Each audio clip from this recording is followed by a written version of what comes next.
Hey guys, Joshy here, BJ on Game Day, back for another episode of the team previews. Next up, we've got the mighty Sharkies, my boys, Cronulla Sutherland Sharks. Bogan, mate, a beautiful little emblem there, buddy. Yeah, I thought I'd go through a few of the Sharks logos with you, considering you're a fan. And this is one of the old. I don't know if you're too young to remember this. In the early '90s, there was they did the series of logos with the cartoon mascots bursting through. They did it for all the clubs, and this is the Sharkies one. Mate, I do remember. 33 the other day I was, and now that I've been a fan of the Sharkies for about 30 of those years, mate, definitely remember from back in the day, because, mate, look, all the way back, ET was always my favourite player growing up. Fantastic centre for the Sharkies and winger for Australia, and I remember following the logos over the year, liking some better than others, and the same with the jerseys as well, mate. I like a few of the older jerseys. Oh, bring on the retro rounds for the jerseys. Mate, love the retro round, buddy. Love it. So, yep, very good. We also got the original. Yep, so very nice. There's one thing I noticed about this, though, while I was grabbing the graphic, is that if you saw that shark in the water, you'd probably be shitting your pants. But I'll just try and get it a bit bigger. Mate, it's SeaWorld. They look all right. They look pretty friendly. The look on its face, it doesn't really look that sure about itself. Like, it's got this look on its face, not like it's scared, but like it's concerned. Like it was concerned because it didn't realise how long it was going to take for us to win a fucking premiership, mate. That's why it was concerned. It's like, yeah, I'm a shark, mate. Pretty good in the water. I don't know about how I'll go in the grass, but so yeah. And then of course we've moved on now. The Sharks have had a fair few logos, actually. I found out while we have, mate.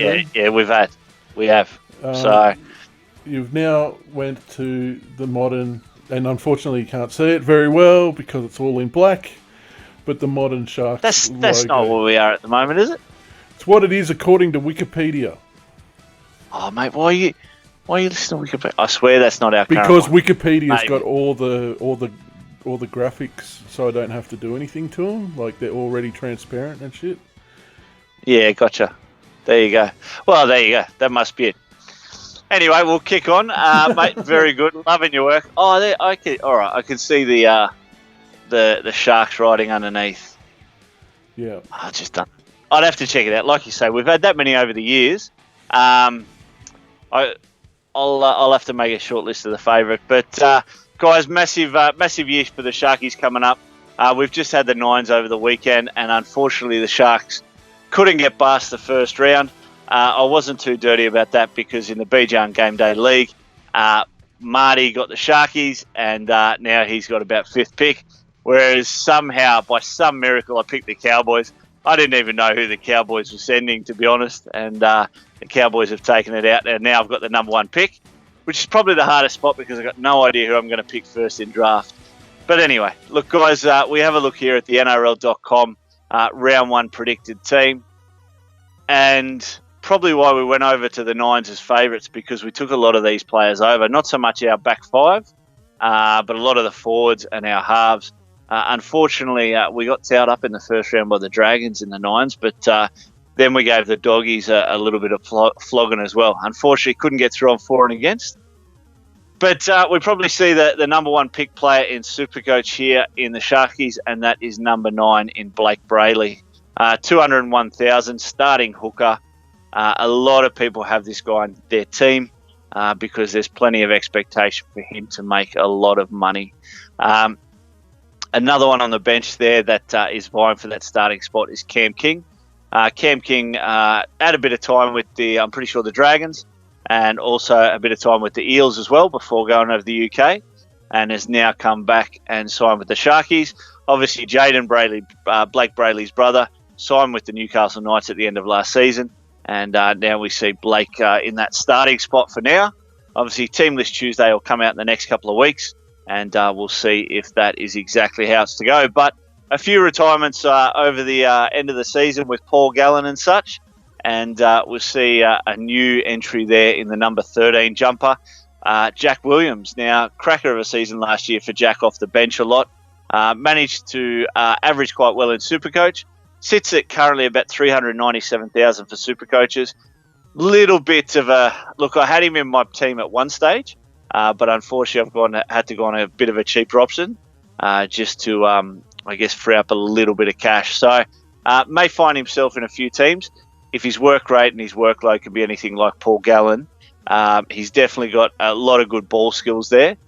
Tackling wise, he makes some massive hits. So just really needs to make sure he can up that work rate and become that sort of 55 to 60 minute player. Obviously, Wade Graham finds himself playing 80 most weeks, as does Britton Nakora. So no doubt the interchange with Andrew Fafita, Aaron Woods, Jack Williams will come on and off for Hamlin Ueli, Magulius and Bakuya. Plenty of cheapies here at Cronulla that people are hoping will get that little bit of a starting spot. Obviously, Blake Brayley people have got, but we're speaking about Billy Magulius on the bench there. Had a couple of games last year, played a lot of his career so far for Newtown, the Cronulla feeder club. Has been a fantastic player in the lock position there for them, and got a chance last year to have a couple of games and played and looked really well. So he'll be one few people have in their team, priced at around 220,000.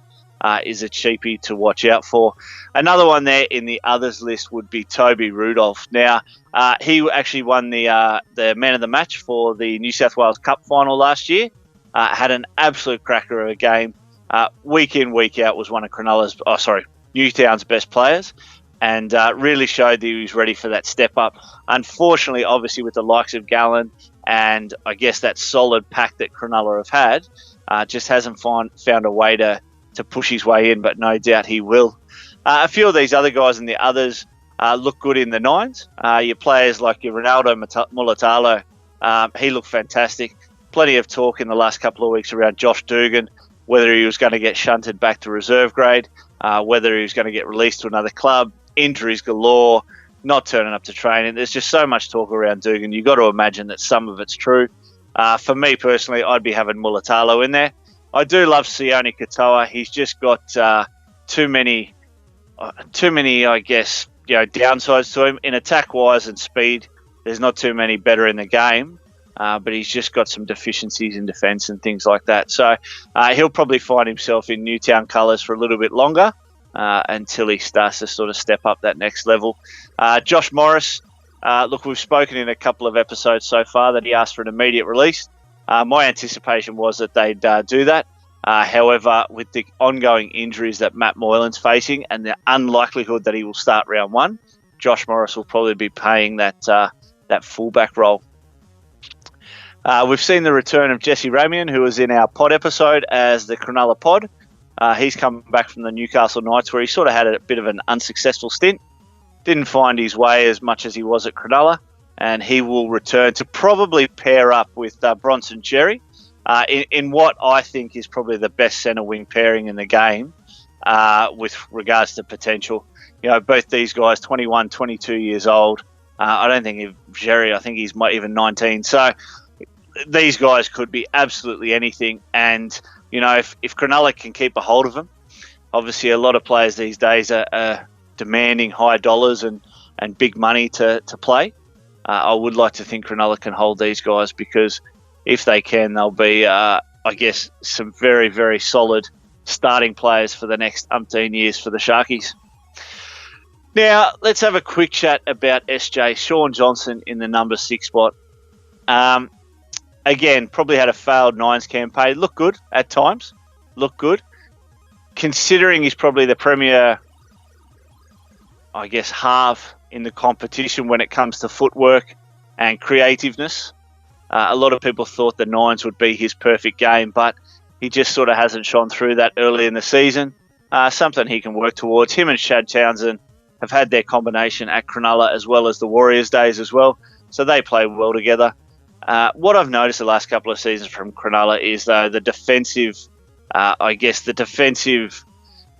animal that they were, in the sort of early 2010s to 2015s, is sort of gone. They're very easy to walk over up the middle. So I'd like to see a return of that. I'm not too sure what John Morris has got planned in the off-season, how they're going to work towards that.